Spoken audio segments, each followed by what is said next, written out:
കടമയോ? അല്ല, ഇതിപ്പോ എന്താന്ന് വെച്ച് കഴിഞ്ഞാൽ നമ്മളൊരു കഥ ആലോചിക്കുമ്പോൾ ഞാൻ എത്രയോ തവണ പറഞ്ഞിട്ടുണ്ട് എനിക്ക് അഭിനയത്തിനോടുള്ള എൻ്റെ താല്പര്യം എത്രത്തോളമാണെന്ന്. നമ്മളൊരു കഥ ആലോചിക്കുന്ന സമയത്ത് എനിക്കുള്ള ഏറ്റവും പ്രശ്നം എന്ന് വെച്ച് കഴിഞ്ഞാൽ ആരെ വെച്ച് ആലോചിക്കും. ഓക്കെ, എനിക്ക് പ്രശ്നമുണ്ട് ആരെ വെച്ച് ആലോചിക്കുന്ന വെച്ചാൽ ഇവരുടെ അടുത്തൊക്കെ പോയി കഴിഞ്ഞ് കഴിഞ്ഞാൽ ഇതെല്ലാം കൃത്യസമയത്ത് നടക്കുമോ? ഓക്കെ, ഒന്ന് ആരടുത്ത് പോകും? കാരണം ഇവിടെ വളരെ ലിമിറ്റഡ് ആക്ടേഴ്സേ ഉള്ളൂ. മെയിൻ സ്ട്രീം എന്ന് പറയുന്ന കുറച്ച് ആൾക്കാരെ എടുത്ത് പോവാൻ എല്ലാവർക്കും പറ്റില്ല.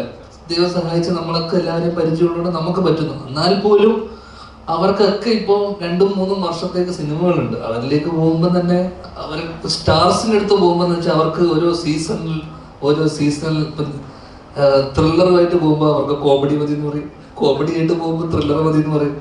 അങ്ങനെ ഞാൻ പല ഘട്ടങ്ങളിലൂടെ പലരോടും കഥ പറഞ്ഞിട്ടുണ്ട്. കഴിഞ്ഞ 1-2 വർഷത്തിനിടയിൽ ഞാൻ ഒരുപാട് പേര്, കഴിഞ്ഞ ഒരു 6 മാസത്തിനിടെ ഒരുപാട് പേരോട് കഥ പറഞ്ഞിട്ടുണ്ട്. അപ്പോൾ ഇതിലിവിടെയൊക്കെയുള്ള അവസ്ഥ എന്ന് വെച്ച് കഴിഞ്ഞാൽ പിന്നെയുള്ള നെക്സ്റ്റ് ടയറിൽ വരുന്ന ആക്ടേഴ്സ് ആണ് നമ്മളൊക്കെ. ഇവിടെയും ഉള്ള പ്രശ്നം എന്ന് വെച്ച് കഴിഞ്ഞാൽ ഇവിടെ എല്ലാവരും അപ്രോച്ചബിൾ പോലും അല്ല. പലരും എന്താ പറയണ്ടേ, ആക്സസബിൾ അല്ല പലർക്കും. ചിലർക്ക് ഇപ്പം നമുക്ക് മാനേജറൊന്നുമില്ല. അപ്പോൾ ഞാനാണ് പലപ്പോഴും ഇവിടെയുള്ളത്. ഇവനടക്കം എന്നോട് എന്ത് വേണം നിനക്ക്, എപ്പോഴും നമ്മൾ അവൈലബിൾ ആണ്. ഓക്കെ, അങ്ങനെ അവൈലബിൾ ആയിരിക്കുന്ന ചുരുക്കം ആൾക്കാരേ ഉള്ളൂ. മറ്റവരൊക്കെ എവിടെയാണെന്ന് പോലും നമുക്ക് അറിഞ്ഞുകൂടാ പലരും. അപ്പൊ നമ്മളൊരു കഥ ആലോചിക്കുമ്പോൾ പോലെയുള്ള പ്രശ്നം എന്ന് വെച്ച് കഴിഞ്ഞാൽ ഇത് ആരെടുത്ത് പോവും, അല്ലെങ്കിൽ ഇവരുടെ അടുത്ത് പോയാൽ ഇവര് ചെയ്യുമോ? ചെയ്യുന്നതിനപ്പുറത്തേക്ക് ഇത് ഇഷ്ടപ്പെട്ട് ചെയ്യാന്ന് പറഞ്ഞാലും ഇതിനെടുക്കുന്ന കാലതാമസം, സമയം, ഇതൊക്കെ നമ്മൾ ആലോചിച്ച് നമുക്ക് പോണ്ടാന്ന് തോന്നിപ്പോകും. പിന്നെയുള്ള സംഭവം എന്ന് വെച്ച് കഴിഞ്ഞാൽ ഒരു ബഡ്ജറ്റ്, ഈ ബഡ്ജറ്റിലുള്ള നിർത്തുന്ന. കാരണം പ്രീ റിലീസ് പഴയ പോലെ ബിസിനസ് ഒന്നുമില്ല. തിയേറ്ററിൽ ഓടി കിട്ടുന്ന പൈസ മാത്രമേ ഉള്ളൂ. തിയേറ്ററിൽ ഓടി കിട്ടിയാൽ മാത്രമേ ഇന്ന് ബിസിനസ് ആവുന്ന പോലും. അതും വലിയൊരു ബിസിനസ് ആവുന്നുമില്ല. അപ്പം ചില സിനിമകൾ, ഇപ്പം ഈ സിനിമയൊക്കെ സാറ് അത് ഇഷ്ടപ്പെട്ടു, ഇവരുടെ ഒരു കൺവിക്ഷന്റെ പുറത്ത് ഈ പറഞ്ഞ ബിസിനസ് ഒന്നും നോക്കാതെ ആ സിനിമ സംഭവിക്കണം, അല്ലെങ്കിൽ ആ സിനിമ നല്ല സിനിമയാണ്, ആ സിനിമയുടെ പുറത്താണ് ഇൻവെസ്റ്റ് ചെയ്യുന്നത്. ഓക്കെ, ആ കഥയുടെ പുറത്താണ് ഇൻവെസ്റ്റ്മെന്റ്, ആ നടന്റെ ഒന്നുമല്ല.